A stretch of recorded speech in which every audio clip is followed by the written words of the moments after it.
প্রিয় দর্শক, সবাইকে পবিত্র ঈদ উল ফিতরের আন্তরিক প্রীতি এবং শুভেচ্ছা। ঈদ মোবারক।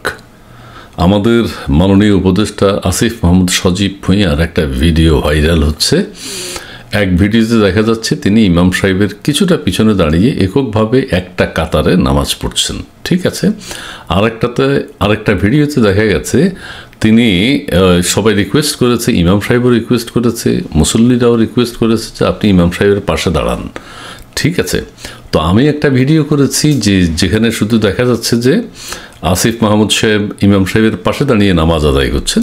এটা নিয়ে আমি একটা সমালোচনা করেছি, এক ধরনের কথা বলেছি। সেটি হচ্ছে যে হ্যাঁ, বৈষম্যের বিরুদ্ধে আন্দোলন করেছেন তারা, যে একসময় আমরা জানতাম যে ধনী গরিব ছোট বড়, ঠিক আছে, এবং রাজা বাদশাহ উজির নাজির সবাই একসাথে কাঁধে কাঁধ মিলিয়ে নামাজ পড়বেন, মসজিদে নামাজ অবস্থায় কোনো বৈষম্য থাকে না। এটা নিয়ে কিছু কথা বলেছিলাম। এটা ব্যাপক সমালোচনা হচ্ছে এবং প্রত্যেকে আমাকে ধিক্কার দিচ্ছেন, ঠিক আছে।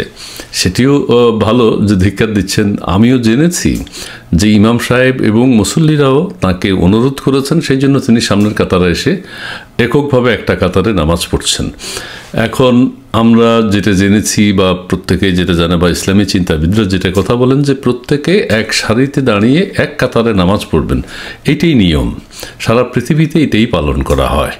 এখন কেউ যদি আপনাকে রিকোয়েস্ট করে, যেমন আসিফ মাহমুদ সজীব ভূঁইয়াকে সবাই রিকোয়েস্ট করেছেন সামনের কাতারে যারা আছেন, এবং ইমাম সাহেব সহ, ইমাম সাহেবও কেন তাকে রিকোয়েস্ট করলেন সামনে আসতে এককভাবে কাতার করতে? মুসল্লিরাও কেন তাকে রিকোয়েস্ট করলেন সামনে এসে নামাজ পড়তে? কি কারণ? তিনি কি বিশেষ ব্যক্তি, বিশিষ্ট ব্যক্তি? মসজিদে কি বা ঈদের নামাজে তিনি কি অন্যদের থেকে আলাদা? না, এটা হতে পারে না। তো সবাই রিকোয়েস্ট করলেও আসিফ মাহমুদ সাহেব তিনি একজন উপদেষ্টা, তাঁরও বিবেক বুদ্ধি আছে, ভালো মন্দ তিনি জানেন। তিনি কিভাবে সামনে কাতারে চলে আসলেন? তিনি সবার সাথে দাঁড়িয়ে নামাজ পড়বেন, এটাই তো নিয়ম। ইমাম সাহেবও কেন তাকে রিকোয়েস্ট করলেন? তার বিশেষ ক্ষমতা আছে, তিনি উপদেষ্টা, সেই জন্য। ইমাম সাহেব তো এটা বলতে পারেন না, ইমাম সাহেবও ভুল করেছেন।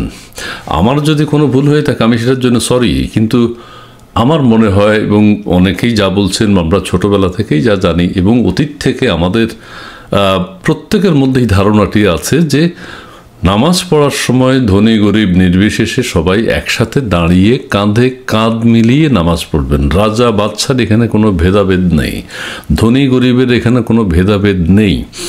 এখন যারা সমালোচনা করছেন বা যারা বিষয়টি অন্যভাবে দেখছেন, যারা আসিফ মাহমুদ সজীব ভূঁইয়ার পক্ষে আছেন, পক্ষে বিপক্ষের কোনো কথা না। কথা হচ্ছে যে নামাজ পড়বে, নামাজ পড়া অবস্থায় মসজিদের ভিতরে বা ঈদের নামাজে জানাজাতে প্রত্যেকেই কিন্তু সারিবদ্ধভাবে এক কাতারে দাঁড়ান। মানুষ যদি বেশি হয় তাহলে কয়েকটা কাতার হয়, কিন্তু একজনকে নিয়ে কোনো কাতার পৃথিবীতে হয়েছে কিনা বা হয় কিনা আমার জানা নেই, বা কারোই জানা আছে কিনা, জানা থাকলে একটু জানাবেন। তো আমি যে কথাটি বলতে চাই, আবারও অনেকে আমার তীব্র সমালোচনা করছেন আমি কেন একটা ভিডিও করলাম।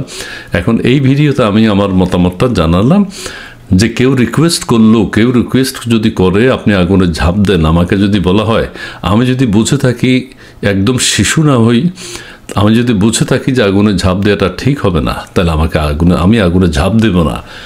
আসিফ মাহমুদ সজীব ভূঁইয়া সাহেবকে সবাই রিকোয়েস্ট করেছেন, সেই রিকোয়েস্ট, এই অন্যায় আবদার তিনি কেন রাখতে যাবেন? মুসল্লিদের রিকোয়েস্টে, ইমাম সাহেবের রিকোয়েস্টে তিনি কেন একটা আইন ভঙ্গ করবেন?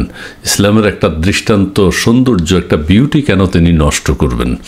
এটাই হচ্ছে প্রশ্ন। সো দেশবাসী ওইটাই প্রশ্ন করছে যে সবাই রিকোয়েস্ট করলেও উপদেষ্টা মহোদয় তো একজন বিবেকবান মানুষ, নিশ্চয়ই বিবেকবান মানুষের প্রয়োজন। একজন সাধারণ মানুষও রিকোয়েস্ট করলে সামনে যাবে না, যাওয়া উচিত না। এই ক্ষেত্রে ইমাম সাহেবেরও রিকোয়েস্ট করাটা ঠিক হয়নি। মুসলিম অন্য কাতার সামনের সারিতে যারা আছেন মুসল্লি, তারাও রিকোয়েস্ট করাটা ঠিক হয়নি।